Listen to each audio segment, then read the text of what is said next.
Morning, good afternoon, good evening. Welcome to Radio Works World. This is Angelika W.O.R.K.S here, and we have today Marion Bevington. Good morning, Marion. How are you today? Good morning, Angelika. I'm very well today. Thank you for inviting me. Well, that's a pleasure. And Marion, I know a little bit about your story, but would you please mind sharing some more? You know, your journey from working with computers and where you are now. But also, I understand you had some difficulties in the journey and the process. So that would be really great. Okay, so the journey was I was an IT programmer. I used to program machines, and now my role is to deprogram people. And this journey started with my I have an ability to see patterns. Many people do. Many good programmers do. That's what we share in common. And when you start to see patterns, you can see how patterns affect things. So patterns of behavior or patterns of emotion, as well as patterns of information. And so you can start to see where there are, you know, from a higher perspective, where things are affected. And that helps you to understand when things go well, what was it that was happening that made it go well? And when things don't go well, what happened that prevented it from going well? So with a computer program, obviously, it's quite easy to do because you've got a very linear set of information. You want computers to do a thing for you. So in banking, you want to be able to put your card in the wall and get your cash out. Yes, quite. That was exactly. It's very simple. That was one of the jobs that I've worked on in the past, is credit card and cash card. But with people, what is it we put in that brings out the worst or the best in us? And now what I've grown to understand is it's about beliefs and the way that we perceive the world around us, which is completely influenced by our beliefs and our values. And the reason that I became so interested in this was I actually I was diagnosed with an autoimmune condition. Right, okay. So because my health deteriorated, I became very curious as to what had happened. So I've not really suffered with ill health at all through my life. It was quite a shock to be suddenly given medication and told that I would be on it for the rest of my life. And I accepted at first, assuming that, you know, doctors know best, they've done all of the training, but the symptoms didn't really go away. And I did some investigation and I found out there were other ways for me to support myself and my health that the doctors didn't seem to know about. And so because my health wasn't really improving, I went off on a journey to find out more about how to improve my own health without using medicine or having surgery. Then I've discovered in the process, I'm a yoga teacher, and out of IT, I love doing yoga and realized I like teaching yoga as well, because I'm very bossy. I like telling computers what to do. I like telling people what to do. In the yoga, it's good to be bossy in a yoga class, as long as you're cautious about, you know, how people are looking at themselves and their bodies. So all of the work that I do now was prompted firstly by my love for yoga, but secondly and most importantly, by the change in my own circumstances that meant that I went looking for the solution. And the solution that I found worked for me, and now I share it with lots of other people. And the solution really is to deprogram the conditioning and the patterns and the programs that are not mine, they're not my authentic self. And so my body, which wants to be a part of my authentic self, it didn't like it when I wasn't living my life. And so it spoke to me through symptoms. Yes, I find I had similar experience, but I think that a lot of people will recognize with that, because I feel that the universe gives us messages and it points out this is not right for you. This is not really what your soul wants to do. Yeah. And we don't listen because we don't believe in ourselves that we can do it. So we continue in a role, in a job, until the universe decides, like, right, that's it. I'm going to give you something now. You have to listen. Absolutely. Loud and clear. Yeah. And then the disease, because the disease and the disease is the dis-ease. Mhm. Yeah. That a person is feeling. And yeah, making you feel uncomfortable, giving you the symptoms, trying to wake you up. Yes. Yeah. Yeah. Exactly. Yeah. So that was your kind of turning point where then you started the journey. So you were teaching yoga all along when you were doing computer work. No, the teaching of yoga only started, 15 years ago, maybe? Yeah, about 15 years ago. I was in IT for almost 20 years before that. Right. Okay. But yoga was a pastime that I'd found. I actually was looking for an exercise group or an aerobics class. Yeah. My friend had just started locally going to yoga classes after work, so I started to go with her, and I just loved it. Ah, excellent. Yes. So at what point, or what made you decide to, because now you are a yoga teacher and you help a lot of people by deprogramming their negative belief, or the pattern, as we could call it. When did you actually make that decision? What pushed you forward on that path? Well, again, it was health changes in my health. Yeah. Pushed me was I've got part of the condition affects my eyes, and it's like an inflammatory process, so it actually pushes the eyeballs out of alignment. Oh, okay. I have sometimes I have double vision, Right. and this became a constant symptom for a while, and so it meant that I really couldn't sit in front of the computer screen in the concentrated way that you need to as a computer programmer and work. Yeah. I suffered with the vision was distorted, and it was really uncomfortable. But also with the distorted vision, it affected the way that my mind was working as well, because I was often in panic, or in really deep fight or flight. Right. Yes. The body, when you're in that state, as you know, Angelika, the brain kind of switches off all of the super intelligent functions of Yes. the mind, of the thinking part of me, so that the biology can get on with surviving. So as all that intelligent energy is channeled into survival, we're not as clever as we were, and so my ability as a programmer is actually reduced when I'm in fight or flight, as would be with all of us. Yes, of course. Yeah. Of course.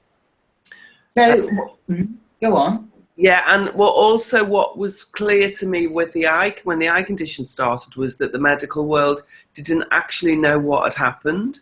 They didn't know why my body had reacted the way that it had, and didn't really understand how to clear the condition. So even if I'd had surgery and pills and all of the things that they would normally give as treatment, there was no guarantee that the vision would be rectified back to single vision. And so I said, well, I don't really want you to do operations. That one of the operations, they take your eyeballs out. Oh, no. And I know, it was horrible. And make the socket bigger by shaving bone and all sorts of awful things. I had visions of eyeballs rolling around on the floor in the surgery. Trying to find it, yeah. Oh my God, yeah. So and they said there was no guarantee the treatment would be successful. It would look better aesthetically. They said it would look better, but I mean, I am vain, and you know, and I want to look. I want to be beautiful. I think I'm quite normal in that respect. But I did not want to, you know, give have the price of my vanity to be the surgery for the body that may never have the effect that I wanted. I didn't care how it looked. How I could see was what was important to me. Yeah, this is it. And really, you know, like you just kind of in a way said, it was important to see, but properly to see, you know, it's like you had an insight not to go out with the operation, because that is a very intrusive procedure. Very, yes. And, you know, you just, as you say, you just don't know the outcome of that. So it's having the sight. Yes. To know that that is the wrong way. Yes, absolutely. So what other therapies, alternative therapies, have you investigated in, and how do you actually, with what of those therapies do you help people to deprogram? Well, because of my yoga teaching, I became very interested in the energy body. So anybody who knows things about yoga, they may know about the chakra system. Yes. They may have heard of prana, which is the name of the energy that flows through the body. Sometimes the breath is labeled prana. Yeah. Very simplified understanding. And prana is the energy. And the energy is needed in order to manifest the physical body. So, you know, there's those great sayings, Einstein said it, and a few other people have said it. Everything is energy. We are vibrating all the time. And so this part of the yogic understanding of my being, fascinating to me. So we're seen as like 5 layers, if you like, in the body through yoga. So there's the meat, the real physical meat. There's the energy that supplies the electricity to run the meat. There is this called mind, which is just the receiver of information. And then there's a level of intelligence where the information is processed. Yes. And beyond all of that is my ultimate self, you know, my spiritual sense of self. Yes. And so in these 5 layers, we can see how, you know, everything that we are and that we do can be mapped out. And through the energy body, that's so crucial because it's the electricity, it keeps it all going. It's what animates me. Yes. And I found out about all sorts of energy and breathing practices in yoga. I found how powerful they are, the effect that they have on you. Something very, very simple can have a huge impact. And so the breath and the pranic body, the energy body, fascinated me. And then when I started to investigate the condition I had with the autoimmune condition, I found a few techniques that worked on the energy body as well. And they seem to be the things for me that were most effective and most intriguing too. So I use a process called EFT, which is emotional freedom technique, which is and what you do is you tap on meridian points, or these are acupuncture points. Yes. And as you're tapping on the energetic acupuncture point, you are connecting and communicating with the energy and the information in the energy field of your own body. Yeah. And this helps to calm the nervous system down, which then goes on to help to calm the body down. Which is where, if you want to recover from symptoms and recover from disease, then we need to go through a stage of healing and relaxation to do that. You know, to reorganize where the energy goes, so the energy can do the healing. That's right. So tapping is great for calming down the energy system, and I really like meditative processes. So there's a few guided meditation processes that I use in different ways. And that's where we start to help to reprogram people. But the most important part is the discovery, is the curiosity and the discovery of what lies underneath the bad program or the malfunctioning program, if you like.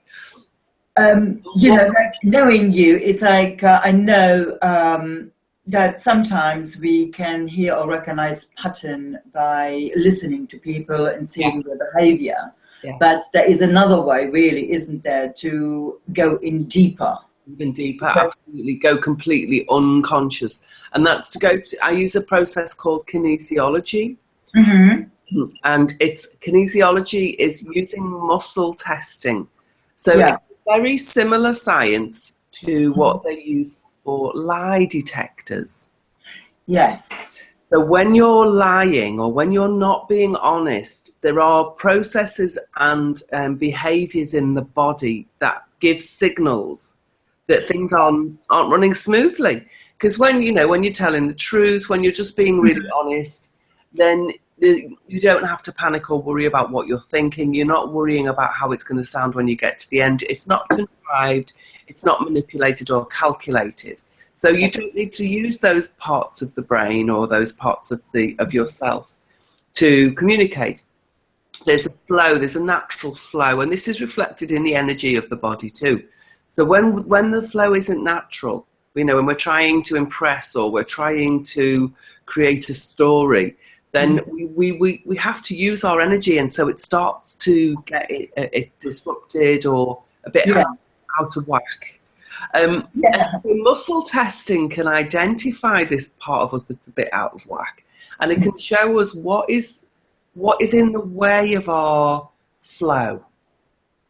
And things that are in the way of our flow will be beliefs from society, beliefs from parents, beliefs from friends, old experiences where we made promises or beliefs that have set us up to behave in a certain way today. So old experiences for me that have been part of my eye condition. I was brought up in a house where there was alcoholism and there was a lot of violence when I was a child. And so I was on guard. I was constantly vigilant to keep an eye out for danger so that I could protect myself. And with alcoholics, there's if you can keep an alcoholic happy, it feels safer. That's my experience. And so I've developed lots of approval seeking strategies. So again, I was looking outside of myself in order to direct me in my own behaviors and responses. So seeking approval and keeping an eye out for danger are actually what my body manifested by giving this process of the autoimmune condition with the swelling and the inflammation in the eyes, because my eyes literally started to come out of my head. So I was keeping an eye out for danger, and I was out there seeking approval from outside of me. Yes, this is interesting, isn't it? How the body, what goes on an energy level, emotional level, how the body kind of shows those symptoms in a perfect way. Absolutely. It just kind of backs it up. And I don't teach kinesiology. I'm not a kinesiologist, but it is just very amazing. I've used it sometimes when I do a workshop or just to demonstrate with people that actually the body is always listening. Yes. So what we're thinking and what we're saying has an effect on the physical body. Constantly. Constantly. And I do this little exercise where I do the testing, trying, what you have to do with kinesiology, the muscle testing with the arm. And I just ask them to lie and say, when their name is Sue, say your name is Hillary. And of course, the body knows, and the arm just goes down, and it's just fascinating. And people are so surprised at that. Absolutely. Yeah, it's such a great science, and I'm very fortunate at the moment because one of my teachers has asked me to help him to do some training, and it's called the type of kinesiology we do is called cyberkinetics. So we're putting a training course on in London in March next year. So I'm really excited to be part of the teaching group now of sharing this amazing technique with other people. Can you just, perhaps for people that don't know, there's the traditional kinesiology, and I think I understand there's different kind of schools. And when you say cyber, Yes. It's so what is sort of like the cyber and the traditional? Cyberkinetics is using kinesiology in a way that helps to understand systems. Mm-hmm. So, as a programmer, systems theory is fascinating to me because, if you're just using your PC now as it is, and you wanted to write a Word document, then that's one set of processes that can happen on your computer. And it needs different things inside the computer, different systems inside the computer, so the keyboard can speak, so that the function can take place. And then you have to plug your computer into another system to get onto the internet. And when you're on the internet, you need to plug yourself into another system so that you can communicate over, Yahoo. So systems are a group of parts that interconnect and communicate to each other, but it's like multi-dimensional. So it's not 1, then 2, then 3, then 4. They're called nodes. There are nodes of information all over the place and loads of lines of communication between the nodes. And systems get very, very complex. Well, with cyberkinetics, we look at the system and we ask the body to help us to identify if there's a system of beliefs. So the system of beliefs that supports my eye condition, or the system of beliefs that supports somebody's asthma or eczema, or whatever the symptom is that we're looking at. There will be a number of systems of beliefs, of emotions, of behaviors that all interconnect.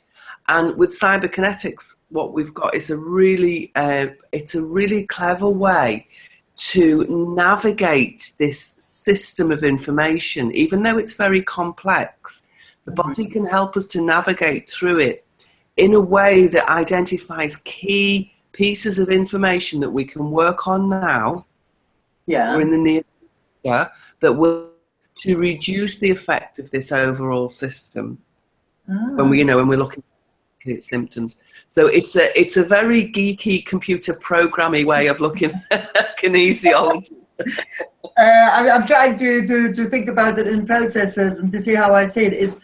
So from what you're saying is, I almost think, when you're talking about the system, what came to my mind, because we also carry beliefs in us, in our energy, from ancestors. Absolutely. And I could be carrying something from my grandmother, or even. Wow. Yeah, I am. Yeah, you're right. You're right. Thank you for that. I am, and it goes back to even past lives. Yes. Not just down the genetic line. Yes, absolutely. There's so much that we don't know. Yeah. And that great saying, isn't it? We don't know what we don't know. There is so much that we don't know, and I know the more I learn, the more I realise how little I know. Yes, that is so true, and there is so much out there to learn. And yes, we don't know everything, and I suppose it's a good thing in a way, because we would stop, wouldn't we? Well, I think our head would explode. Yeah, that too. Our head would explode, and then we're like, oh wow, and then we stop. We just can't, and nobody's there to kind of clear the mess up, as they say. Absolutely. Yeah, I mean, that is absolutely fascinating, and you're doing this in March. Wonderful. That's right, in March. One of the things that's really helped me to stay on track with all of the work that I do as well, Angelika, is because it would be easy for me to go back to IT. Yes. On one level. It would be very easy for me to go back to IT and get jobs that, pay really well. It's guaranteed income. They're not very difficult. Sometimes the hours are long. The work isn't very difficult. Negotiating personalities, that can be very tricky. Yes. Actually, when I'd had a few conversations with yoga students initially, I could see the profound effect that somebody had happened to somebody because of the practices that I was sharing with them. There was an instant, there was a lady who'd had a frozen shoulder, and she came to the class one day and she just put her arm up in the air and she went, look, look. Excellent. Gone. And she'd had it for years. Yes. Years and years. Yeah. And we had no idea that that this was going to happen. Yeah. I was so deeply touched at what impact the practices that I'd learned could have on people, that it was almost like from that moment, that was a vow, a promise, a belief that I built inside my psyche in that moment was, this is what I want to do. Yeah. And I don't think until that point I'd ever, besides traveling, which I knew I loved, I don't think I'd ever had such a massive confirmation of what it was that I really wanted. It's very easy for us to know what we don't want. We moan and we bitch and we whinge and we complain and don't like this. But when we start to look at what is it that you do want, it's so difficult to identify that, because we're very rarely asked that question and given real time and space to delve in, to dive in and find an answer that touches us in a heart place rather than touches us in a mental place. Yeah. But when the heart has been really deeply connected to on some level, it's impossible to ignore. Yeah. It's been like an internal war for me to then stop working in the way that I'd begun to work and helping people with yoga and now with the healing work that I do. It really would be, I think I would have died. My body would have given up. Yeah. Yeah, no, I absolutely. I do understand that. And, that's so true, isn't it?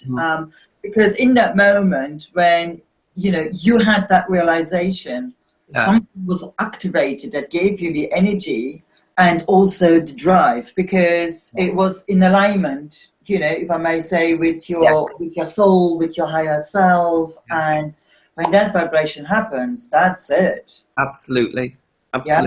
So clear.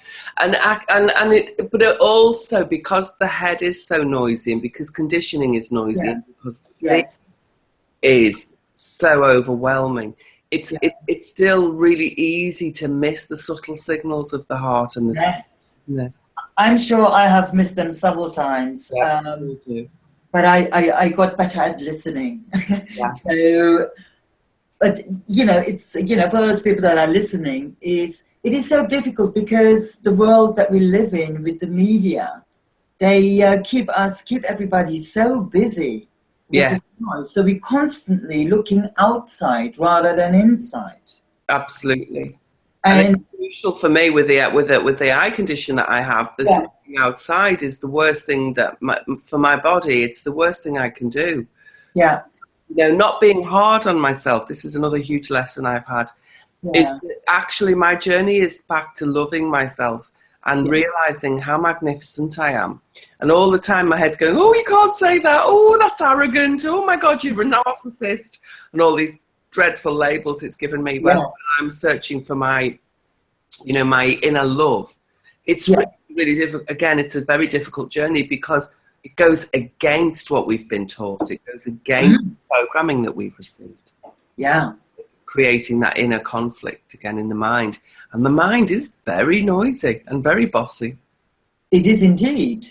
I was talking this morning and I was sharing, because from my own experience, every single experience that we have had in our life, with the good ones and the bad ones and traumatic ones, whatever it was, is stored in our subconscious mind. Yeah. And it can get, like you say, very, very noisy. Yeah. Mm-hmm. And, so don't be so silly. You cannot believe in yourself. How dare you think you can be your authentic self? Yeah. And that can be a struggle sometimes to go against that belief, the negative, the limiting belief that has been planted. Yes. By so many different, friends, family, media, school. It just gets put up on us from a very early age. Absolutely. Yeah. So if somebody is listening and is on a journey and probably maybe having similar experiences, realizing what they want to do, started the journey to walk towards whatever the moment was and what they have decided, if it is becoming a healer or a counselor, whatever it may be, the journey can be challenging. Yeah.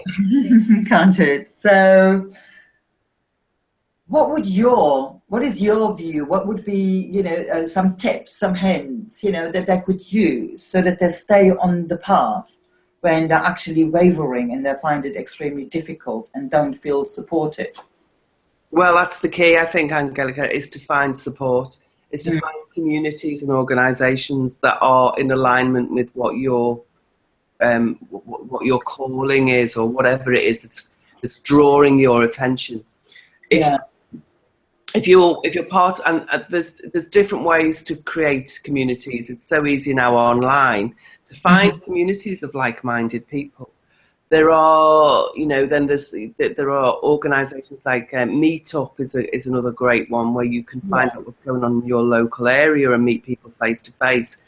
But definitely, without the groups, the supportive groups that I'm a part of, I don't know how I would have been able to manage staying motivated and feeling that it's okay. It's okay if you're a bit lost. It's okay when you're not really sure what's going to happen next or how you're going to get wherever you imagine you might be going to. And uncertainty can stop us very frequently. But when we're in a group, when we're part of organisations and communities that are supportive, then it means that, someone's there to hold your hand, to take you through the uncertainty. And if it doesn't work out okay after a bit of uncertainty, you can always go back. There's not much in this life that is going to be completely devastated by us trying things out, making decisions in a new way. But support, for me, definitely support is the key to all of this. Finding good teachers, finding good communities, using coaches, whatever you can find to help to support you where you are. When I started working in this area, I did a lot of swaps. Yeah. People. So, swapping with a coach or swapping with a healer, or just using my time and their time equally to share with each other what skills and knowledge we had so that we could help to support each other in that way too. Because it can be an expensive business when you do start going out and finding, very skillful teachers and supporters. Yes. And I think that we, the more skillful or the more wisdom our teachers carry, the more we've got available to us. But it's important that we don't overstretch ourselves to the point where, we start to get into panic, because that'll just the work that we have to do. So for me, support is the biggest ingredient. Yeah, it's like in a way, you have to take a little bit of a risk sometimes, but it's one has to take a calculated risk. Yes, and not a supported risk. Sometimes it's not even calculated. No. Let's just hold hands till this is finished and see how it all works out in the end. Yeah, because there is no failure, is there? Failure is only learning. Yeah, there's only learning, and when we're trying to do something new, well, we don't quite know how to do it because we never have been there. Absolutely. And this is why you say the support is just to have the support. It's just, finding a support group to have some people to fall back onto. Yeah. Yeah. I mean, that's just been great, Marion. Yeah. Oh, thank you so much for inviting me. It's been really, really nice to have this bit of a chat. Yeah, thank you. And it was great to do that. And hopefully we can do it again in the future. I'd love to. Yeah? Okay. Well, if I don't, I probably don't know if I've spoken to you before, but I look forward to hearing from your cyber kinesiology. Yes. Well, I've got my website is marionbevington.com. So it's easy website, it's just my name. Yeah. And we are, at the moment, I'm working on the information to put up on the site that'll be sharing the information about the course, the Cyberkinetics course in March. And there's loads of stuff on my website. It's not too busy, but it's got some really excellent information on it. Well, I will have a look myself. You know, don't get lost in cyberspace when you're doing your kinesiology course. No. Okay, thank you, and have a great day. Thanks very much, Angelika. It's really lovely to speak to you. Thank you. Bye. Bye.